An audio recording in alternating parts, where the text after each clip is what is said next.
is Sarah, and it is super exciting to be able to team up with Make Me Available from London, England. I am from Florida in the United States, so London, England is something that is really fantastic, and it is great to team up with my brothers and sisters a whole ocean away.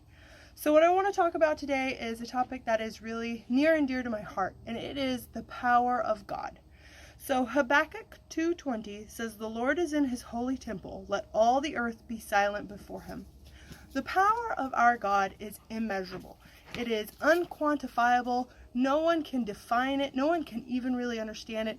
Even Solomon, I don't think, was truly wise enough to understand the power of God.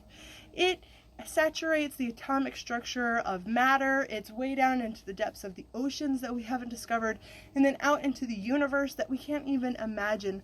That's the power of our God. So how can we, if we have God's heart, live in fear? How can we walk out our day worrying what's going to happen one day to the next, when this great God of power so deeply loves us that he gave us his heart? See, the Bible is this insane love story between us and God. And this great God of power has given us his heart in this incredible love story between us and him. I mean, there's really not a thing that's outside of his will, outside of his way. There isn't a leaf that falls on the ground. There isn't a cloud that is formed and moved. There's not even a seed that's picked up by a bird and thrown somewhere that God doesn't know about. So why do we fear? Why do we worry? I've come to realize that when you read the Bible and you're reading about people who are praising the greatness of God, it's not just praising all the wonderful things that God has done, though they are great. It's also a petition for us as Christians to fear not and to worry not, because we can't fear, we can't worry when this great God of power loves us so much. It's so easy when you read the Bible to not really understand people who doubt or who worry, because you can kind of just flip forward and you can see the outcome and you can see how God wove everything together for their good. But Abraham and Sarah didn't see the fulfillment of their promise while they were on the earth. I mean, neither did Jacob or Isaac. In fact, in Hebrews it says that they did not receive the things they promised. They only saw them and welcomed them from afar. God didn't fulfill their promise while they were alive, but they are living in that fulfillment now. And so do we. See, technically to God, we're already with him in eternity, standing in triumph over all of these great worries that we have, over all these great mountains that we can't seem to climb or oceans that we can't seem to cross. We are already living in triumph with God.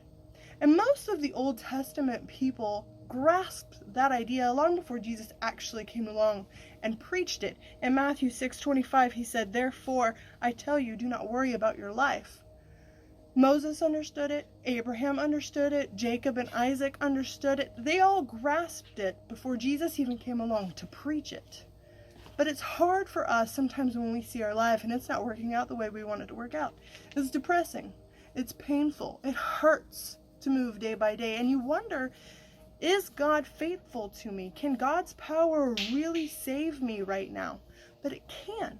If God's power can move mountains, if God's power can part seas, if God's power can crumble nations into non-existence, God's power can hold you in this moment.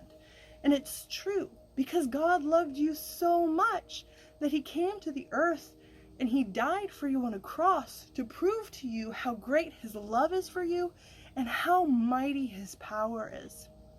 So go in peace and understand that the God of power loves you more than anything else, and don't worry about your life, because God's got it. Love you guys.